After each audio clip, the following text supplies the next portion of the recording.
بالله من الشيطان الرجيم. بسم الله الرحمن الرحيم.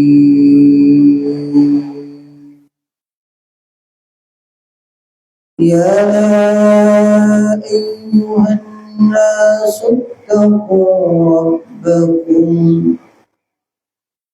يا أيها الذين آمنوا اتقوا الله حق تقاته ولا تموتن إلا وأنتم مسلمون.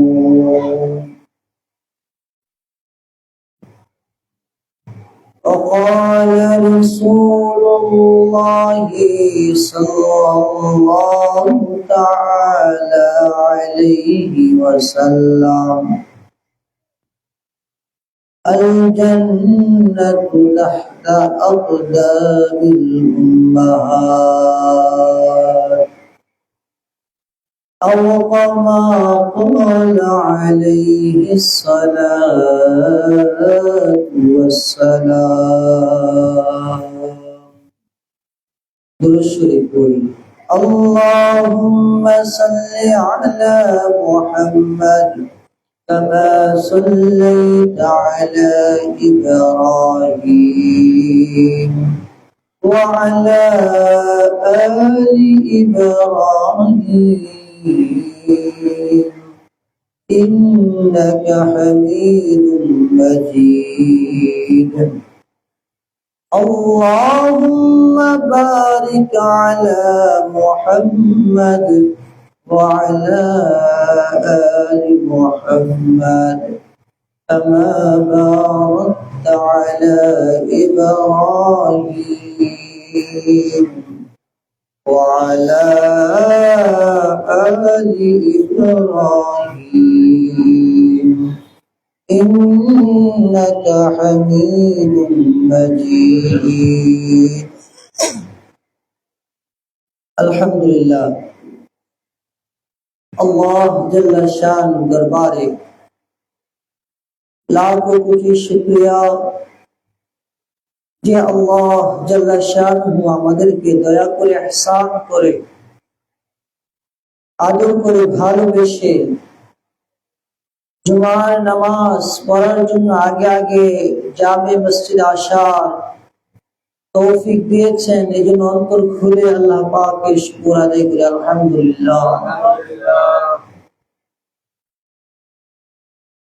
আমাদের আজকের আলোচনার বিষয় হলো ইসলাম ও নারী। আলোচনার বিষয় হলো ইসলাম এবং নারী জাতির মর্যাদা। ইসলাম নারী জাতির কি মর্যাদা দিয়েছে, কি সম্মান দিয়েছে। অন্য অন্য ধর্ম নারী জাতিদের কি সম্মান দিয়েছে, এই বিষয়ে অল্প সময়ে সংক্ষিপ্ত কিছু কথা বলবো। আল্লাহ তাআলা আমাকে ইখলাসের সাথে আমলের নিয়তে বলার, আপনাদেরকে শোনার তৌফিক দান করুক। সকলে বলে আমিন। নারী জাতি একটা দামি জাতি। এই নারী জাতিকে আল্লাহ তাআলা অনেক সম্মানিত করেছেন।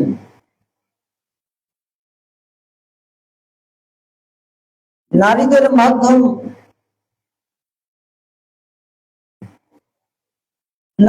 মাধ্যমে আল্লাহ পাক পৃথিবীর মধ্যে সন্তান আনার ব্যবস্থা করেছেন, এর মাধ্যম করেছেন নারী জাতি। এর ফ্যাক্টরি বানিয়েছেন আল্লাহ তাআলা নারীদেরকে। ইসলাম নারী জাতির যে মর্যাদা দিয়েছে, পৃথিবীর মধ্যে অন্য কোন ধর্ম নারী জাতির মর্যাদা দিতে পারে নাই। কিয়ামত পর্যন্ত ইসলামের মতো মর্যাদা, ইসলাম নারী জাতিকে যে মর্যাদা দিয়েছে, যে সম্মান দিয়েছে, এই সম্মান ইসলাম ছাড়া অন্য কোন ধর্মে কিয়ামত পর্যন্ত দিতে পারবে না। সুবহানাল্লাহ।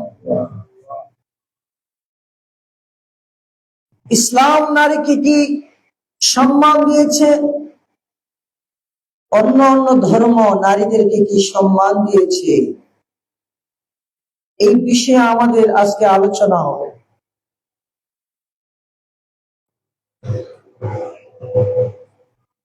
আজকে আধুনিক যুগে, ডিজিটাল যুগে কিছু নাস্তিকবাদী, কিছু তন্ত্রমন্ত্রওয়ালা লোক, যাদেরকে দেখা যায় আমার সরলা বোনের মা ও বোনদেরকে ভুলভাল শিখিয়ে ইসলামের বিরুদ্ধে লাগানোর চেষ্টা করছে। তারা চাচ্ছে নারী জাতিকে ব্যবসার পণ্য বানানোর। তারা চাচ্ছে নারী জাতিকে বাজারের মধ্যে 1 টাকার শিল্পের মধ্যে নারীর ছবি দিয়ে নারীর মর্যাদা, ইজ্জতকে 1 টাকা দিয়ে বিক্রি করার পায়তারা তারা চালাচ্ছে। আর ইসলাম বলে, মা তোমার মর্যাদা তো 1 টাকা না, তোমার মর্যাদা এরকম, তোমার পায়ের নিচে আল্লাহ পাক তোমার সন্তানের জান্নাত রেখেছে। সুবহানাল্লাহ। সেকুলারিজম, এই বিভিন্ন জাতি গোষ্ঠী আধুনিক যারা বলে যে আমরা নারীবাদিত্ব স্লোগানে নারীদেরকে ঘর থেকে বের করে তাদের ইজ্জত হানি করার, তাদের সতীত্ব নষ্ট করার চেষ্টা এবং পায়তারা চালাচ্ছে আমাদের মুসলিম জাতি মা বোনদেরকে, সরলা মা বোনদেরকে ভুল বুঝিয়ে তাদেরকে আল্লাহ পাক প্রদত্ত যে সম্মান দিয়েছে, এই সম্মান থেকে তারা চাচ্ছে মুসলিম নারীকে ঘর থেকে বের করে বাজারের পণ্য বানানোর নাউজুবিল্লাহ করে। আল্লাহ পাক আমাদের মা বোনদেরকে হেফাজত করুক, সকলে বলে আমিন। এজন্য এখন এই বিষয়টা আবশ্যক হয়ে পড়ছে। নারীদের সম্মান আমার আল্লাহ কি দিয়েছে? আর আধুনিক যুগ নাস্তিকবাদীরা যারা সুর লাগিয়ে বলছে যে আমরা তোমাদের কল্যাণকামী, আমরা তোমাদের উপকার চাই, তারা কিরকম উপকার চায় মা? তারা তোমাকে ঘর থেকে বের করে 50 টাকায় তোমাকে রাত্রের বেলা বিক্রি করতে তারা চায়। এটা আমাদের মা বোনের বুঝতে হবে যে আমার সম্মান আল্লাহ কি দিয়েছেন, রাসূল সাল্লাল্লাহু আলাইহি সাল্লাম কি দিয়েছেন।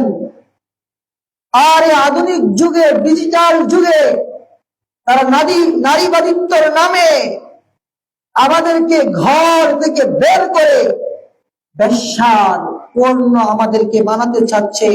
এটা যদি আমাদের মা ও বোনেরা না বুঝে তাহলে তাদের জীবন বরবাদ হয়ে যাবে। যে ইসলাম নারী জাতির যে সম্মান দিয়েছে, ইসলাম নারী জাতির যে ইজ্জত দিয়েছে, আল্লাহর কসম করে বলি অন্য কোন ধর্ম নারী জাতির এই মর্যাদা দিতে পারে নাই। ইসলাম আসার আগে নারীদের কি মর্যাদা ছিল, আসুন সে বিষয়ে আমরা অল্প আলোচনা করে নিই। ইসলাম ছাড়া অন্য ধর্মে নারীদের কি মর্যাদা, তারা নারীদেরকে কি সম্মান দিয়েছে, এই বিষয়ে আমাদের জানা দরকার। তাহলে আমাদের মা বোনরা বুঝবে ইসলাম আমাদেরকে কি সম্মান দিয়েছে। ইসলাম আসার পূর্বে হিন্দু ধর্মে নারীদেরকে কিরকম মনে করা হতো?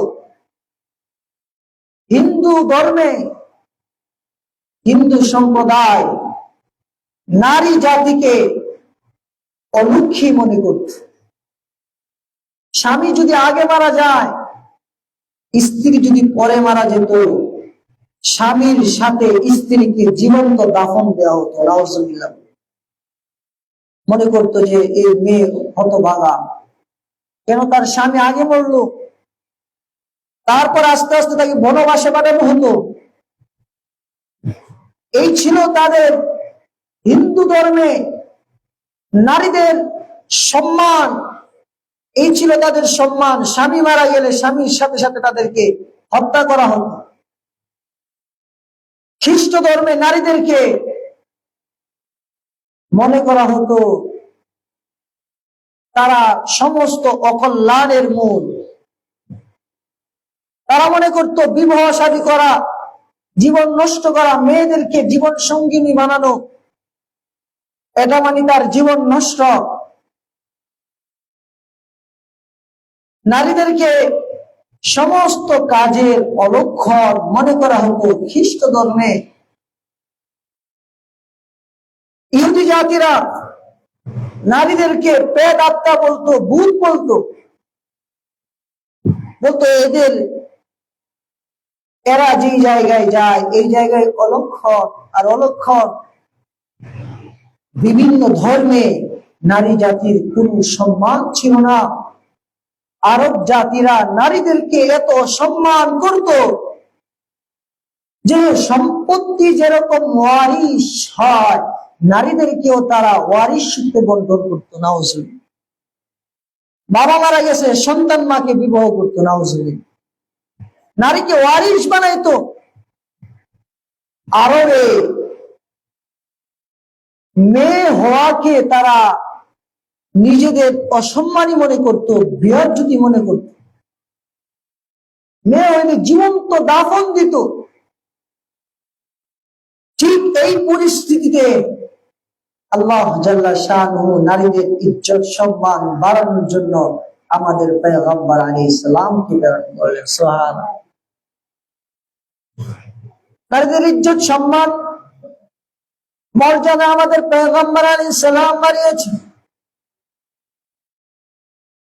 আরব জাতির মধ্যে নারীদেরকে, নারী যখন হতো তাকে জীবন্ত কবর দেওয়া হতো, মনে করা হতো এটা অলক্ষণ, এটা আমার অসম্মান, আমার সম্মান হানির কারণ।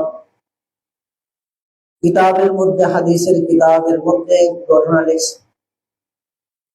দাহিয়াতুল কলবি নামে এক আরবি, তার অনেকগুলো মেয়ে সন্তানকে সে জীবন্ত কবর দিয়েছে, দাফন দিয়েছে। পরিশেষে আল্লাহ রাসূল সাল্লাল্লাহু আলাইহি ওয়াসাল্লামের কাছে এসে কান্নাকাটি করছে, ও রাসূল, আমি আমার জীবনে অনেকগুলো মেয়েকে আমি জীবন্ত কবর দিয়েছি, আমাকে আমার মালিক মাফ করবে কিনা। এই যে আপনার কাছে আসার আগে আমি একটা মেয়েকে জীবন্ত কবর দিয়ে আসছি। নাউজুবিল্লাহ বলেন। আপনার কাছে আসার আগেও আমি একটা মেয়েকে জীবন্ত কবর দিয়ে আসছি, এই মেয়ের কথা আমি বলতে পারতেছি না রাসূল, আল্লাহ কি আমাকে মাফ করবে? দাহিয়াতুল কলবি বলছে, আমার স্ত্রীর পেটে যখন বাচ্চা আসছে, আমি বললাম, স্ত্রী, যদি এই বাচ্চাটা ছেলে হয় তাকে যত্ন করে রেখে দিও, আর মেয়ে হলে জীবন্ত দাফন দিয়ে দিও। নাউজুবিল্লাহ। এই কথা বলে আমি ব্যবসার জন্য চলে গেলাম। আগে তো এরকম টেলিফোনের যুগ ছিল না, মোবাইলের যুগ ছিল না, ভিডিও ক্যামেরাতে দেখা যাইতো না। আমি চলে গেলাম, 1-2 বছর পরে আমি আসলাম, বাড়িতে আসি। আমি যাওয়ার পর আমার স্ত্রীর গর্ভ থেকে বাচ্চা হলো। বাচ্চাটা মেয়ে সন্তান হয়েছে, মেয়েটা এত সুন্দর হয়েছে, হুবহু দেখতে আমার স্ত্রীর মতো। আমার স্ত্রীর মা তো মেয়েটাকে জীবন্ত কবর দিতে পারে নাই। মেয়ের চেহারার দিকে তাকিয়ে মার মায়া লেগে গিয়েছে। মা মনে করলো এই সন্তানটাকে কবর দেওয়া দরকার নাই, মেয়েটাকে রেখে দেয়। আমার স্ত্রী আমার এই মেয়েটাকে রেখে দেয় এবং তার নাম রাখে জামিলা। সুবহানাল্লাহ। জামিলা নামের অর্থ হলো সুন্দর। এই মেয়েটা অনেক সুন্দর, আকর্ষণীয় মেয়ে হয়, বিধায় আমি আমার স্ত্রী তার নাম রাখে জামিলা। আমি এই মেয়েটাকে আমার স্ত্রী লালন পালন করে 1 বছর 2 বছর হয়, 3 বছর হয়ে যায়, মেয়েটা একটু একটু করে কথা বলতে পারে। আমি ব্যবসা বাণিজ্য করে বাড়িতে আসলাম, আসার পরে আমার স্ত্রীকে ডাক দিলাম, স্ত্রী তোমার গর্ভে যে সন্তান রেখে গিয়েছিলাম কি হয়েছে, ছেলে হয়েছে না মেয়ে হয়েছে? স্ত্রী মন মরা মরা মুখে চেহারাটাকে নত করে বললো, স্বামী আমার তো একটা মেয়ে সন্তান আমি প্রসব করেছি, কিন্তু মেয়েটা দেখতে হুবহু আমার মতো সৌন্দর্যের অধিকারী, আমি তাকে জীবন্ত দাফন করতে পারি নাই, খবর দিতে পারি নাই, স্বামী তুমি আমাকে ক্ষমা করে দাও। দাহিয়াতুল কালবি বলে, আমার এই মেয়েকে আমার স্ত্রী আমার সামনে আনার পরে ওই ছোট্ট মেয়েটা দৌড়ে দৌড়ে এসে বলল, আব্বু আব্বু আপনি কোথায় থেকে এসেছেন? আমার কপালে চুমু দিল, গালে চুমু দিল। মেয়েটার মায়া আমার অন্তরে রয়ে গেল। কিন্তু আমি চিন্তা করলাম, এই যে মেয়ে হয়েছে কলঙ্ক, মানুষ বলবে এই মেয়ের বাবা কলঙ্ক হবে না, এই মেয়েকে আমার রাখা যাবে না, তাকে জীবন্ত কবর দিতে হবে। নাউজুবিল্লাহ। দাহিয়াতুল কালবি বলে, আমি আমার মেয়েকে নিয়ে আমার স্ত্রীকে বললাম, স্ত্রী মেয়েটাকে সাজায় দাও। আমি আমার মেয়েটাকে সাজিয়ে গুছিয়ে নিয়ে আমি আমার মেয়েটাকে তার নানার বাড়ি বেড়াতে যাব। স্ত্রী তো বুঝে ফেলছে কোন নানার বাড়ি যাবে। স্ত্রী তাকে বলে, স্বামী কোন নানার বাড়িতে যাইবা, আসতো একটু জিরাও, বিশ্রাম নাও। দাহিয়াতুল কালবি বলে, না বিশ্রাম নেওয়ার সময় নাই, তাকে বেড়াইতে নিয়ে যাবো, সাজায় দাও।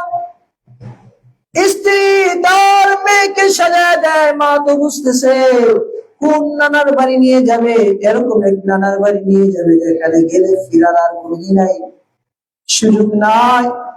মা তার সন্তানকে গোসল করায় আর চক্ষু দিয়া পানি জোরে জীবনের শেষ গোসল করায় মা জামিলাকে দিয়া দেয় বাবার সাথে। বাবা জামিলা নামের ছোট্ট মেয়েকে হাত ধরে আনবে, সুন্দর সুন্দর কথা বলে আব্বু আব্বু আব্বু বলে সুন্দর ভাবে ডাকে। ওই মেয়ের ডাকে আমি দাহিয়াতুল কলবির মনটা নরম হয়ে গেল। আমি তারপরও চিন্তা করলাম, মেয়ে হওয়া আমার সমাজে কলঙ্ক, লাঞ্ছিত হতে হবে। আমি মেয়েটাকে নিয়ে গভীর জঙ্গলে রওনা দিলাম। মেয়ে আমাকে ডাকতে বলে, আব্বু আমার নানার বাড়ি কি জঙ্গলে নাকি? আমি বললাম, হ্যাঁ চলো। আত্মীয় সামনে যাইতে যাইতে গভীর পাহাড়ের নিচে যাই আমি গর্ত খনন করা শুরু করলাম। মেয়ে আমাকে ডাকতে বলে, আব্বু গর্ত করছেন কেন? বলে, বসো, গর্ত করার পরে দেখলাম গর্ত যখন করতে করতে আমার বুক পরিমাণ সমান গর্ত হয়ে যায়। আমি ওই মেয়েটাকে টান দিয়ে উপর থেকে হেসুট মেরে টান দিয়ে গর্তের মধ্যে ফেলে দিই। মেয়েটার পাটা ভেঙে যায়। মেয়েটা আব্বা আব্বা বলে ডাকে, আব্বা আমি কি দোষ করলাম আব্বা?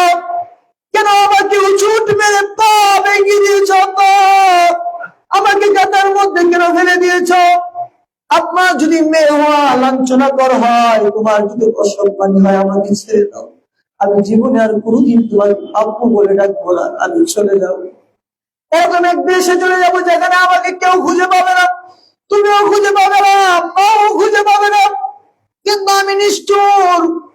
আমি আমার মেয়েকে ওই গর্তের মধ্যে ফেলে মাটি চাপা দিয়ে মেয়েটা ডাকতেছিল, আব্বা আমাকে ছেড়ে দাও, আমি আর তোমাকে আব্বা বলে ডাকবো না, আমি অচেনা কোনো দেশে চলে যাব।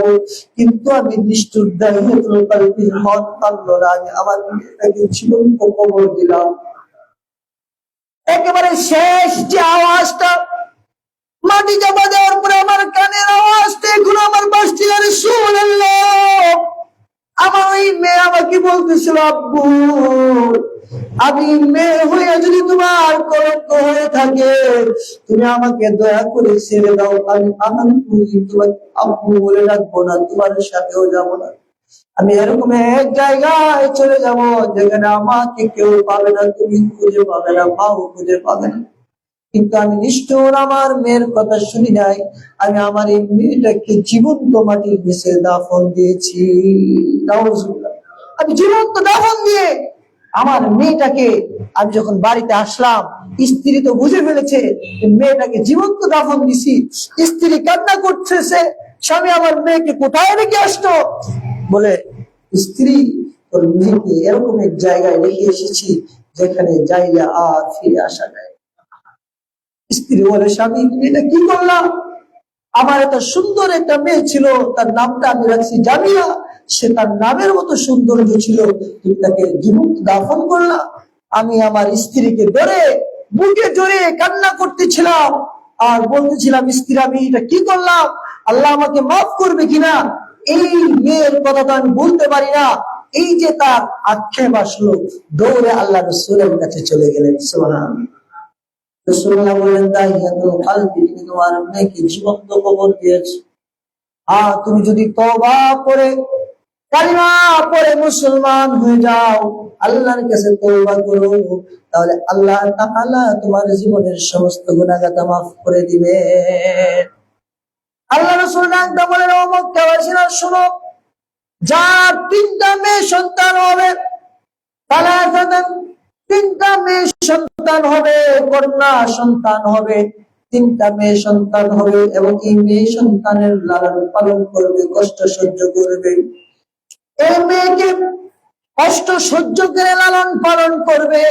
আল্লাহ তাআলা 3টা মেয়ে সন্তানের বাবা হওয়ার কারণে আল্লাহ তাআলা তাকে জান্নাত দান করবে। সুবহানাল্লাহ, জোরে বলে সুবহানাল্লাহ। তাহলে মেয়ে জাতির সম্মান বাড়িয়েছেন কে? মুহাম্মদুর রাসূলুল্লাহ সাল্লাল্লাহু আলাইহি সাল্লাম।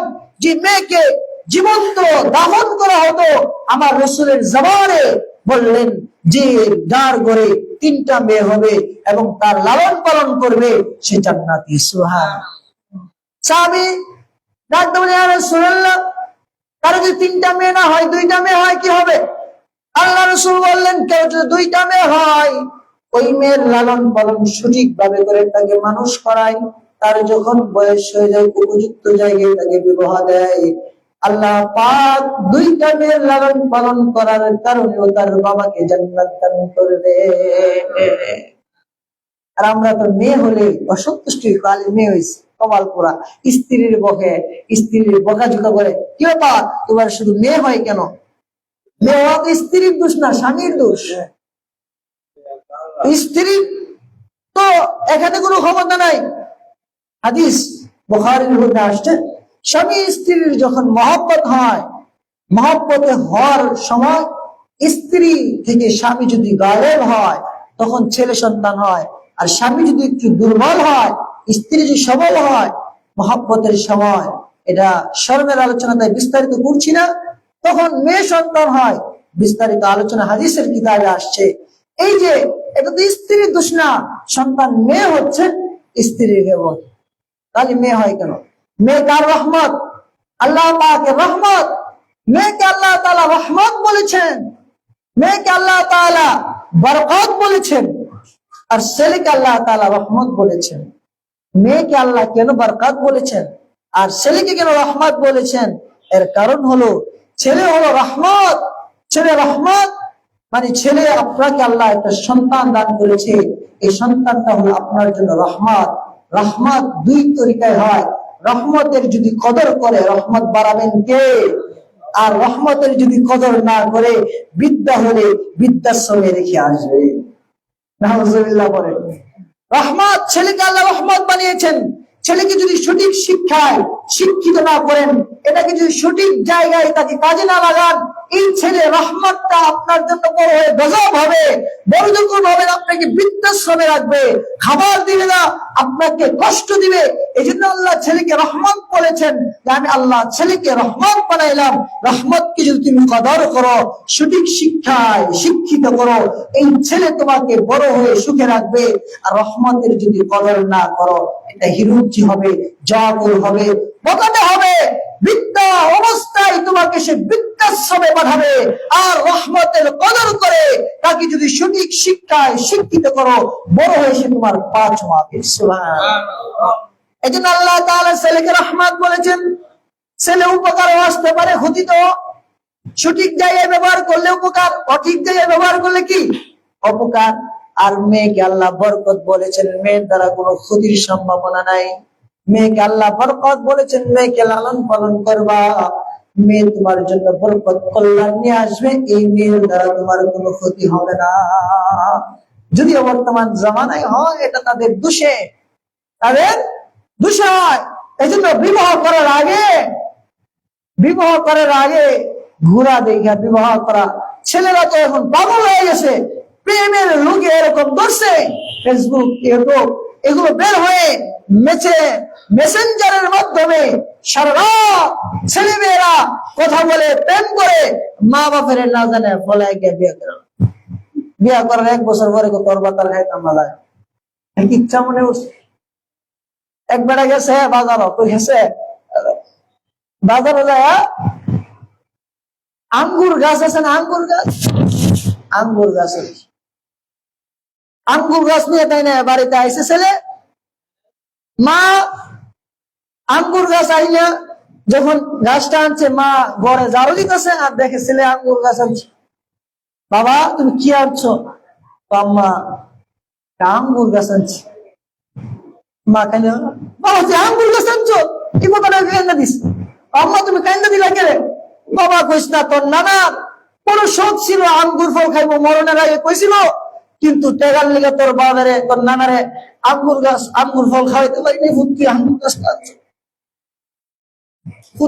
গাছটা লাগাই আঙ্গুরটা ধরবো, আমার মনটা শান্তি হবো, আমি টেগার লিগে আমার বাপের কি খাওয়াইতে পারি নাই, আঙ্গুর খাওয়াইতে পারি নাই। মা খুশি হয়েছে, আঙ্গুর ফল গাছ উড়ানের মধ্যে লাগাইছে, রাওয়ের পাতার মতো বিশাল বড় আকারে। খালি গাছই 1 বছর 2 বছর হয়ে গেছে, আঙ্গুর কি করে না, আঙ্গুর ফল গাছ আছে, আঙ্গুর ধরে না। মা কো বাপ কি ব্যাপার, তুই কি গাছ আনলি? মনে করছিলাম গাছটা আনছ তোর নানা মরে গেছে, আঙ্গুর খাইতে পারে না, মনটা একটু সান্ত্বনা দিলাম, হইলে এটা কি কোনো ফল ধরে না? আম্মা ফল ধরে না, একজন মেডিসিন বিশেষজ্ঞ আছে গাছের, তারে আনলে দেখি, তা আমার পরিচিত, সে একটা মেডিসিন দিয়ে দিলে এটা ফল ধরবে। তো ডাক্তার আনছে গাছ বিশেষজ্ঞ, আইনা গাছ দেখতেছে এটা কারো আনছে, ওইতো না সরাও, ওই ডালাতে একটা মাতালো, হইতো না, এটা চলতো না। ওই ডালা থেকে হাতালো আনছে, পরীক্ষা করে না, হইতো না। সব পরীক্ষা করে অসম্ভব, এই গাছে আঙ্গুর ফল হওয়া কি অসম্ভব, আঙ্গুর ফল এই গাছে হইতো না। ছেলে তো আম্মা আঙ্গুর হইতো না, মা তো কান্না বাইরে গেছে। মা কি হয়েছে? কান্না বাইরে গেছে। ব্যাপার কি? আঙ্গুর ফল আনলি, আঙ্গুর হইতো না, তাহলে এই গাছ লাগা কি লাভ হইলো? ভাইও বাজানো, তুমি যে বিয়ে করলা, বিয়ে করার আগে যে গাছটা আঙ্গুর ফলটা বউরা আনছো, এটা কোন গাছ? দীক্ষা না আনলে আঙ্গুর ফল গাছ লাগাইলে আঙ্গুর ও না, জাত যদি ঠিক না থাকে, বিয়ে করে আনলে আরেক বেড়ালে বাঁকবো। বিয়া করে গেছো, রিস্কাওয়ালার লগে যা, আম্মার ওরা শুনতেছেন ভালো করে শুনেন, রিস্কাওয়ালার লগে যা, এই যে রিস্কাওয়ালার লগে বাইকে গেছে, জামাই বিদেশ যা, বাজারে যা, আম্মা তোমার জায়গা তো বাজার না, তোমার জায়গা তো ঘর, তোমার স্বামী তোমাকে বিবাহ করেছে, স্বামীর আমানত আম্মা তুমি, তোমার স্বামী তোমাকে বলেছে ঘরে থাকবা, তুমি কেন আম্মা অন্য বেটার লগে কথা হইতে যাও? এবারে কথা বললে তো অসুবিধা হইব। এই জন্য আঙ্গুর ফল গাছ লাগাইলে আঙ্গুর হয় না, খালি বিয়া করলে ভালো মেয়ে হয় না। এই জন্য বিয়া করার আগে গুণানা দিয়ে গেল, তার মা ঠিক আছে কিনা, বাপ ঠিক আছে কিনা, এটা অন্য বেটার লয়ে কি করবো নি, বাঁধবো নি।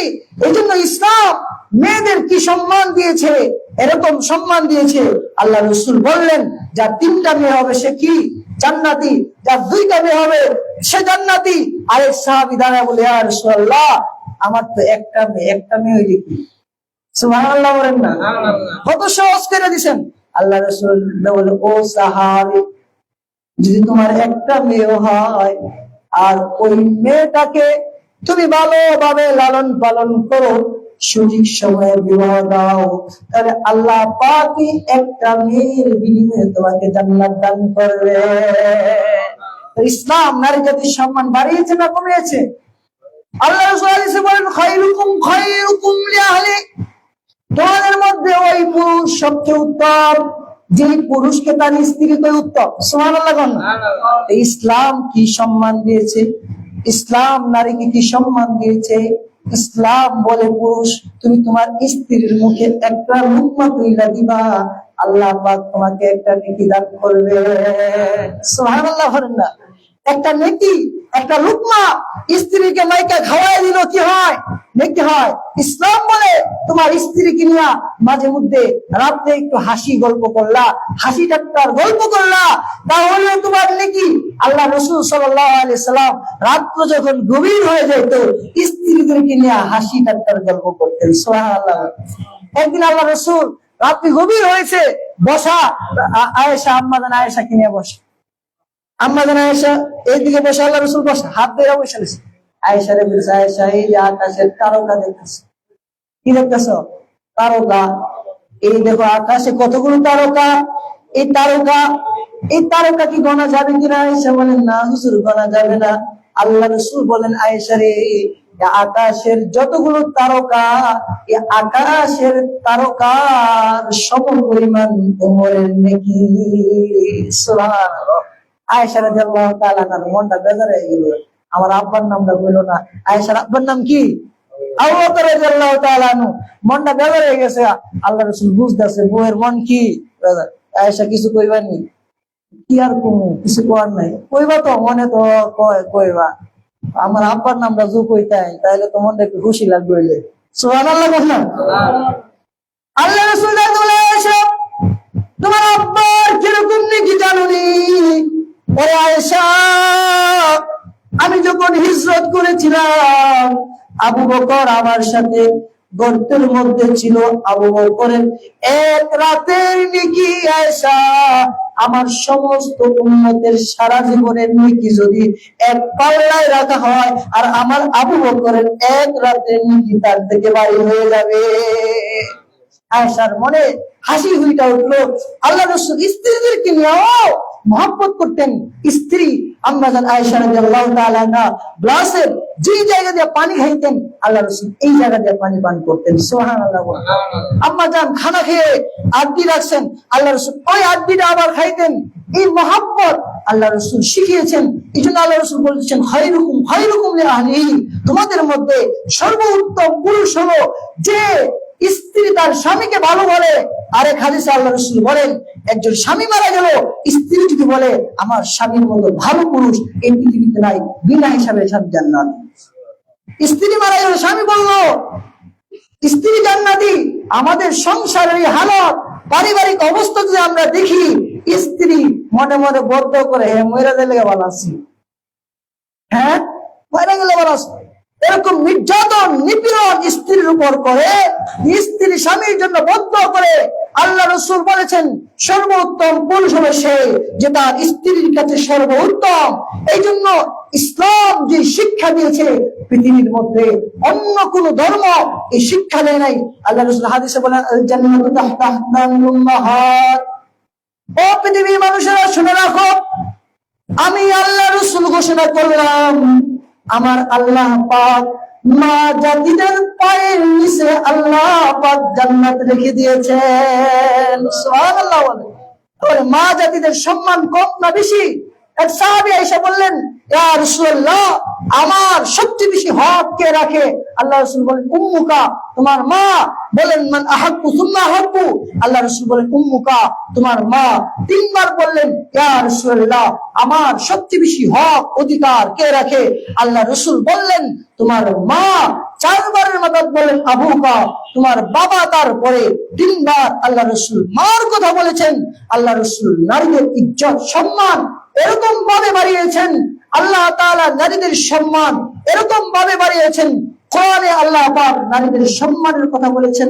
নারীদের ব্যাপারে আল্লাহ পাক ফতোয়া দিয়েছেন। আহসান, আল্লাহ বলেছেন, ও পুরুষেরা, তোমরা তোমাদের নারীদের সাথে উত্তম ব্যবহার করো, কারণ তারা নরম জাতি, তাদের সাথে গরম হইও না। গরম হলে ভেঙে যাবে, ধ্বংস হয়ে যাবে, সংসার ধ্বংস হয়ে যাবে। এই জন্য নারীদের সাথে কোমল ব্যবহার করো।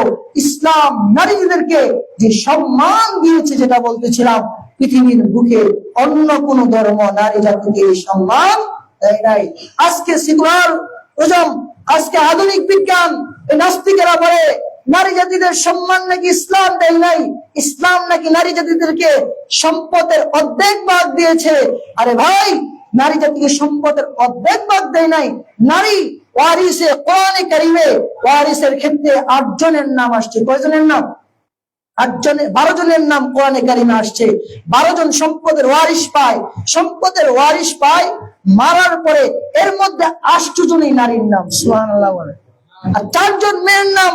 বাবার সম্পদ থেকে নারী পাবে অর্ধেক। কত পাবে? অর্ধেক। ছেলে পাবে 1।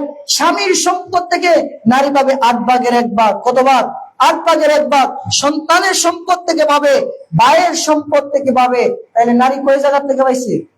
স্বামী, বাপ, সন্তান, ভাই। কয় জায়গা? 4 জায়গা। আর একজন পুরুষ শুধু তার বাবার থেকে পায়। কার থেকে পায়? বাবা থেকে। এখন আসি, নারী সন্তান থেকে পায়, বাবা থেকে পায়, স্বামী থেকে পায়, ভাই থেকে পায়।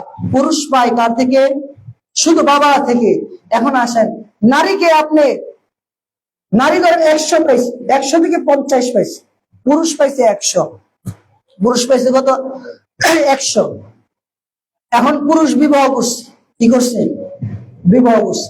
বিবাহ করার পরে পুরুষকে ইসলাম বলেছে তুমি তোমার স্ত্রীর মোহর দাও, স্ত্রীকে ন্যায্য মোহর দাও, তার বর পোষণ দাও, তার যা কিছু লাগবে, খাবার খরচ, পোশাক খরচ, তার চলাফেরার খরচ, সবকিছু দিবে কে?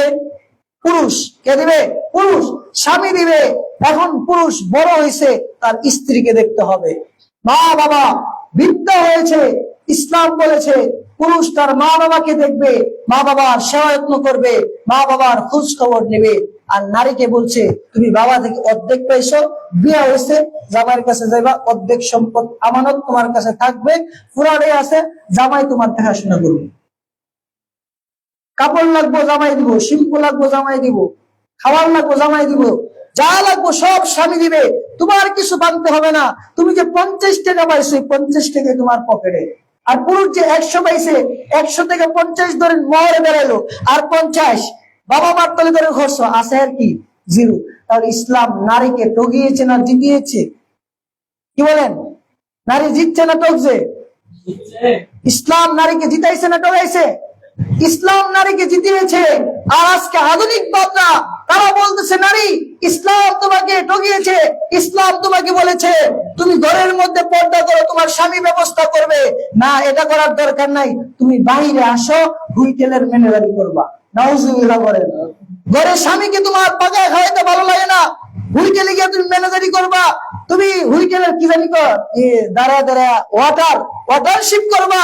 পুরুষের খাবার ভালো লাগবে না, তোমার মুখে ছুঁড়ে মারবে, স্যার স্যার ভুল হয়ে গেছে স্যার, একটু ভালো করে আমরা পাকে আনবো। আর স্বামী তোমাকে কত আদর করে তোমাকে বলছে একটু পাকাইবা, এটা তোমার ভালো লাগে না, আর ওইখানে লাত্তি ঘুষা খাইবা, তোমার ইজ্জত নিয়ে খেলা করবে, তোমার সৌন্দর্য নিয়ে তারা প্রদর্শনী করবে, তোমাকে 1 টাকায় বিক্রি করবে, বিভিন্ন পুরুষরা তোমার শরীর নিয়ে রং তামাশা করবে। আধুনিক নাস্তিক বদরা তোমাকে রাস্তার পণ্য বানাচ্ছে, বা সেরকম পণ্য বানাচ্ছে, 1 টাকার শিল্পুর মধ্যে তোমার ছবি দিয়া বিক্রি করছে। তাহলে তোমার ইজ্জতের দাম তাদের কাছে কি? 1 টাকাও না, কি না? শিল্প ব্যবহার করে পাও চলে দিচ্ছে। ইসলাম বলে মা তোমার সম্মান স্বর্ণের দিকেও বেশি দামি। স্বর্ণকে চুকিসে বইরা রাখেন নাকি রাস্তায় ফেলা রাখেন? কি করেন? চুকিসে বইরা রাখেন না রাস্তায় ফেলা রাখেন? চুকিসে বইরা রাখেন না। ইসলাম বলে মা তোমার ইজ্জত সম্মান স্বর্ণের থেকেও দামি। এই জন্য তুমি ডাইকা থাকো, তুমি যত ডাকনা থাকবা, ডাকার ভিতরে থাকবা, তোমার সম্মান বাড়াবে কে? আল্লাহ। তোমাকে দাম দিয়া পুরুষ নিবে, মহর দিয়া নিবে, আর তুমি তোমাকে খোলামেলা করবা, তোমাকে 50 টাকার বাজারে উঠাবে, ব্যবসা বানাবে। তোমাকে তুমি যখন স্লোগান দিবা তখন তোমার দাম হবে 50 টাকা। তোমার ইজ্জত সম্মান সব নষ্ট হয়ে যাবে, তোমাকে রাস্তার পণ্য বানাবে, বাজারের পণ্য বানাবে।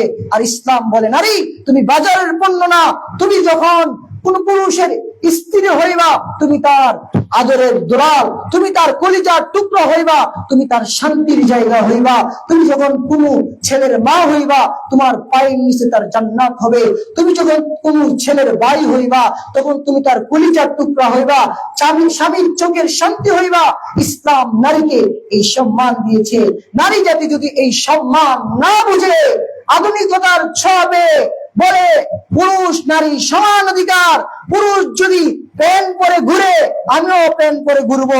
পুরুষ যদি মাথায় কাপড় না দেয়, আমিও মাথায় কাপড় দেব না। তুমি তোমার সম্মান আল্লাহ কমাইলা না বাড়াইলা? কমলো না বাড়লো? জোরে বলেন, কমলো না বাড়লো? এই নারীরে 5 লাখ দিয়ে দিতে হয়, আর যে নিজেকে ডাইকে রাখবে তাকে 5 লাখ দিয়ে নিব। সুবহানাল্লাহ। এই জন্য মা বোনেরা যারা শুনতেছেন, এই যে নাস্তিকবাদদের সমান নারীত্ববাদের যে আইন পাস হওয়ার জন্য বাংলাদেশের এই যে বর্তমান সরকারের কাছে যে নাস্তিকবাদরা আবেদন জানাচ্ছে, আমাদের মা বোনরা হুঁশিয়ার হতে হবে। আপনারা এই ব্যাপারে প্রতিহত করতে হবে যে আমরা তোমাদের আইন মানি না, আমরা কোরআন সুন্নাহর আইন মানি। কোরআন আমাদেরকে যে সম্মান দিয়েছে, আমরা এই সম্মান মেনে আমাদের পায়ের নিচে আমাদের সন্তানদের জান্নাত হবে। আমরা আমাদের স্বামীর চোখের শীতলতা হব, ভাইয়ের কলিজার টুকরো হব। আর যদি এটা না হতে চাও, তাদের পশ্চিমাবাদদের দাবি মেনে যদি রাস্তার পণ্য হতে চাও, মা তোমাকে 1 টাকার পণ্য তারা বানাবে। এই জন্য আল্লাহ পাক আমাদের নারীদের আল্লাহ পাক সঠিক বুঝ দান করুক। আমরা পুরুষ যারা আছি, আমরা আমাদের মা বোনকে 1 টাকার পণ্য বানাবো না, স্বর্ণের থেকে দামি বানাবো। জোরে বলেন, দামি বানাবেন না 1 টাকার পণ্য বানাবেন? স্বর্ণের থেকে দামি বানাইলে আপনার বউডারে পর্দা করাইবেন না করাইতেন না? এই পর্দা করাইবেন না করাইতেন না?